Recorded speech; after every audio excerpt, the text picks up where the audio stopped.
Hello दोस्तों, कैसे हैं सब। मेरा नाम है हिमांशु और मैं स्वागत करता हूं आप सबका आपके अपने चैनल कॉमिक वर्ल्ड पर। तो चलिए दोस्तों, शुरू करते हैं डोगा हिंदू है सीरीज की आखिरी कॉमिक्स डोगा का कर्फ्यू का पहला भाग। खून का काला बाजार करने वाले ब्लडमैन से जब डोगा टकराया तो उसने खेली एक खौफनाक चाल जिसमें पूरी मुंबई में भड़क गए जातीय दंगे। डोगा भी दंगे का शिकार मौत के करीब पहुंच गया। मुंबई में लग गया कर्फ्यू। अब ब्लडमैन, मुंबई की जनता, मुंबई की पुलिस और हिंदुस्तान की मिलिट्री सभी है डोगा के खिलाफ। अब डोगा ने मुंबई में ऐलान किया है डोगा का कर्फ्यू। क्या अब मुंबई की गलियों में कत्लेआम रोक पाएगा डोगा?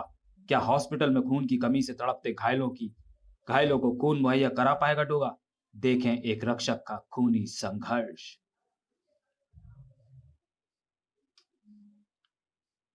यह डोगा का कर्फ्यू है। लौट जाओ अपने अपने घरों में। दंगे भड़काने में कुछ ही गुंडों का हाथ होता है जो भीड़ में भगदड़ मचाकर अपना काम कर जाते हैं। इसलिए मैं नहीं चाहता कि कोई शरीफ आदमी डोगा की गोली का शिकार हो जाए। डोगा के हिमायतियों को जिंदा नहीं छोड़ेंगे। डोगा का सबसे बड़ा हिमायती उसका जुनून है। उसे खत्म करोगे तुम। कहा था ना कि बाहर मत आना। बाहर आओगे तो डोगा की गोली खाओगे। और इस बार मैं गोलियां तुम्हारी टांगों पर नहीं चलाऊंगा। जिंग! ये क्या हो रहा है? Puff puff. सुना है किसी कुत्ते ने मिलिट्री के ट्रक के नीचे हैंड ग्रेनेड रखकर उसे उड़ा दिया। Puff puff. यह हरकत डोगा के आदेश पर हुई बताई जा रही है। शहर के सारे आवारा कुत्तों को पकड़कर मार डालने का आदेश मिला है। यह तो बहुत अच्छा है, पर इधर लोग अभी भी कर्फ्यू तोड़कर बाहर आ रहे हैं। फिर से पूरे क्षेत्र में यह ऐलान करवाओ कि कर्फ्यू में अगर कोई दिखाई पड़ा तो उसे देखते ही गोली मार दी जाएगी। यह ऐलान डोगा के लिए भी है। डोगा की कुत्ता फौज पर खतरा मंडरा रहा था क्योंकि कुत्ता गाड़ियां विभिन्न क्षेत्रों से कुत्तों को उठा रही थी। अपराधी का साथ देने वाला भी अपराधी। तुम्हें डोगा का साथ देने की सजा दे रहे हैं ये लोग। मगर जिस तरह मैं अपने आप को कानून की पकड़ से बचाता हूं तो मैं भी बचाऊंगा। का, का, बुफ, बुफ, कर, बुफ, कूद जाओ, शाबाश। कर, बुफ, बुफ। हाँ, और हाँ, अभी खतरा है, आवाज कम करो। Colonel special officer mister Rao के साथ था। ये कुत्ते तो पुलिस पर भारी पड़ रहा है और सारे शहर के कुत्तों को तो मारा नहीं जा सकता। वही मैं भी सोच रहा हूँ कि अगर हमारी फोर्स इन कुत्तों को ही पकड़ने में लगी रही तो फिर कर्फ्यू का पालन कौन कराएगा? Puff, puff. एक काम हो सकता है, इन्हें कोई सेडेटिव दे दो जिससे कुछ दिनों तक ये कुत्ते सेडेटिव के प्रभार में रहें और डोगा की मदद ना कर पाए। Good idea. मेरे कर्फ्यू के ऐलान के बाद अगर कहीं पर कर्फ्यू भंग हुआ तो मेरे इस ऐलान की धज्जियां हर जगह उड़ेंगी। बुलाना होगा मुझे और अपनी कुत्ता फौज को। अब क्यों नहीं आ अब क्यों नहीं रहे मेरे आ क्यों नहीं रहे मेरे कुत्ता फौज के सिपाही? कैसे आते? सेडेटिव के प्रभाव में थे। सब बेसुध से है।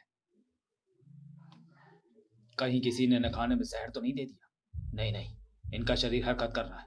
यह जिंदा है। शायद इन्हें कोई नशीली चीज खिलाई गई है जिससे इनका दिमाग सो गया है। मगर इनकी जरूरत है मुझे। आना होगा इन्हें। उठना होगा। वही ताकत जुटानी होगी जो लगभग मौत के मुंह में पहुंच चुके मेरे दिमाग ने जुटाई थी। मैं भी तो उठा था उन लोगों के लिए जिन्हें मेरी जरूरत थी। मुझे जरूरत है तो ये क्यों नहीं उठेंगे? इनका दिमाग सो गया है मगर जुनून नहीं सोया होगा। शाबाश, शाबाश, उठो। बुफ, बुफ। तुम डोगा की कुत्ता फौज के सिपाही हो। तुम में वो जुनून है जो किसी भी नशीली दवा को बेअसर कर सकता है। उठ गए मेरे जाबाज सिपाही, मेरे वफादार।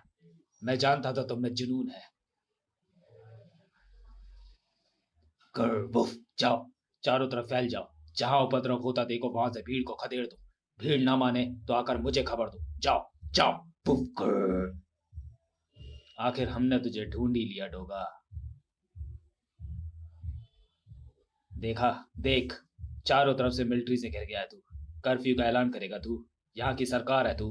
कल सुबह तेरी मौत के ऐलान के साथ ही पूरी मुंबई में शांति छा जाएगी। आखिरी बार देख ले मुंबई को। बस मेरा एक इशारा और सैकड़ों गोलियां तेरे शरीर छलनी कर देंगी। शरीर तो मेरा पहले से ही छलनी है कर्नल। बस आत्मा को छलनी होने से बचाने की कोशिश कर रहा हूँ। क्यों आ गए बॉर्डर से यहाँ? ये मेरे घर की आग है। इस पर पानी सिर्फ मैं ही डालूंगा। बस मेरा एक इशारा और पानी की धारें छूट पड़ेंगी। ओह, डोगा ने सीवर लाइनों में माइंस बिछा रखी हैं। ये माइंस तो डोगा के खून के कतरे कतरे में बिछी हुई है। मारो, मारो, बचाओ, बचाओ, अरे मार डाला। जहां अपराध होते देखेगा डोगा, फट पड़ेंगी। जिंग जिंग। गुंडों की चीख पुकार से कुछ घरों के खिड़की दरवाजे खुले। मगर च्यू च्यू, बंद रखो ने, मारो मारो, बचाओ बचाओ, मार डाला। ऐसा शोर मचाने वाले गुंडों को डोगा की गोली कब कब मार चुकी है। इन आवाजों के मायाजाल में मत फंसो, अंदर रहो। जो कोई बाहर आएगा वो डोगा की गोली खाएगा। किसी को अपने घर की रक्षा के लिए बाहर नहीं आना। मुंबई के हर घर की रक्षा करेगा खुद डोगा। और तुमने डोगा के कर्फ्यू का ऐलान नहीं सुना हो, ऐसा मैं नहीं मानता। क्यों निकले तुम बाहर? तुम्हारे कर्फ्यू के बारे में जानता हूं डोगा, लेकिन मेरी पत्नी को अचानक दमा का अटैक पड़ा है। वो मेरी अपनी केमिस्ट की दुकान है, दवा लेने निकला था, रास्ते में इन गुंडों ने घेर लिया। जाओ जल्दी से दवा निकाल लाओ। रिश्तों के टूटने का दर्द मौत के दर्द से ज्यादा होता है। अपनी बीमार पत्नी की दवा लेने के लिए वो कर्फ्यू में भी बाहर आ गया, और दंगा ऐसे कितने रिश्तों को खा जाता है। ओह, ये मासूम बच्चा किसका है? ये घुटनों पर चलता हुआ सड़क पर आ गया। इसे रास्ते में बिखरे पड़े कांच का होश नहीं। रुको रुको, तुम जहां हाथ रखने जा रहे हो वहां कांच पड़ा है। जीवन के रास्तों की मुश्किलों से सामना इस नन्ही सी उम्र में ही हो गया तुम्हारा। ओह, कोई और बच्चा भी है यहाँ। बिना गोलियां चले ही सीना और छलनी हो गया डोगा का। कूड़े के ढेर में पड़ी वो ब्रेड उसके हाथ लग गई है। अरे, कोई दूध लाओ इस मासूम बच्चे के लिए। खोलो दरवाजे और झांक कर देखो अपने घरों से कि दंगों की इस आग में कौन जला है। ये मासूम जले हैं, जिनकी माँ दंगे का शिकार होकर मारी गई है। कोई माँ है जो अब इन्हें दूध पिलाएगी? है कोई बाप जो अब इनके सिर पर अपनी ममता का हाथ रखेगा? मैं जानता हूं कोई नहीं है। इनको सहारा अब सिर्फ अनाथ आश्रम ही मिलेगा। दंगों ने इनकी किस्मत में अनाथ आश्रम लिख दिया है। दंगे जो सिर्फ छीनना जानते हैं, काटना जानते हैं, जलाना जानते हैं, और हर कोई ये सच्चाई जानता है, मगर फिर भी दंगे को खुद आमंत्रित किया जाता है। कोई इंसानियत की रक्षा के लिए तो कट मरकर लड़ने को तैयार नहीं होता, लेकिन धर्म के नाम पर कटने मरने वालों के लिए सैकड़ों सिर हाजिर है। यहाँ क्यों बैठे हो? पता नहीं कर्फ्यू है? जाते क्यों नहीं यहाँ से? क्या देख रहे हो? अपनी इस जलती हुई टैक्सी को देख रहा हूँ डोगा, जिसे दंगाइयों ने जला दिया है। उस भूख को देख रहा हूँ जो मेरा रोजगार छिन जाने से मेरे परिवार के पेट में कुलबुला रही है। अदरक चाचा, मोनिका, चीता को सूरज की प्रतीक्षा थी। डोगा, तुम कहाँ चले गए थे? अपने जख्मों की भी परवाह नहीं की? यह भी नहीं सोचा कि तुम्हें कुछ हो जाता तो? नहीं, मुझे कुछ नहीं हो सकता था। जब तक मेरा जुनून मेरे साथ है, मुझे कुछ नहीं हो सकता। मुझे बचाने के लिए तुम्हारे जुनूनी प्यार का कवच भी तो है मोनिका। सॉरी। अदरक चाचा का आशीर्वाद है, चीता जैसे दोस्त की दोस्ती का फौलाद है, और उन करोड़ों लोगों का विश्वास भी तो है जो डोगा पर विश्वास करते हैं। यह सच है कि कुछ पलों के लिए ये विश्वास षड्यंत्रों के भंवर का शिकार होकर डोगा के अस्तित्व के लिए संकट बन गया था, मगर जहाज छोटे मोटे भंवरों की परवाह नहीं करते। डोगा का जुनून भी एक जहाज की तरह है जो उसी मुसीबतों के भंवरों के परखच्चे उड़ाता निकल जाएगा। तुम्हें कर्नल के पास हाजिरी देने जाना होगा सूरज। डोगा तो उसको हाजिरी दे आया है, सूरज भी दे आएगा चाचा, उसकी आप फिक्र न करें। अब मुझे जाने दो, कहीं कोई डोगा के कर्फ्यू का उल्लंघन न कर दे। पहले ये जूस पी लो। मना मत करना डोगा, बहुत खून बहा है तुम्हारे शरीर में। इरादों की मजबूती के लिए जुनून की और जिस्म की मजबूती के लिए खून की जरूरत होती है। नहीं चाचा, मैं नहीं पी सकता। कहा ना जूस पी लो। दंगों से पैदा हुए सभी हालात पर सरकार की कड़ी नजर, मगर हालात अभी भी बेकाबू।